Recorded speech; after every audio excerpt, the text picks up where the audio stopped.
Welcome. In this video today I have a Wacom tablet LCD which model is DTU 1631. So what I would like to show you in this model, you can extend this stand.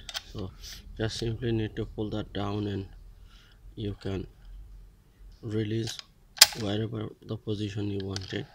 So just you need to pull that down, and also if you want to, just simply you can remove this and you can put height adjustable stand in it. So it's a very good tablet for the children drawing and make art on this monitor.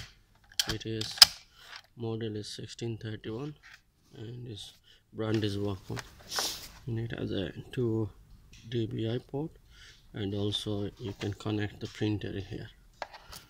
So that's it today. Thank you for watching.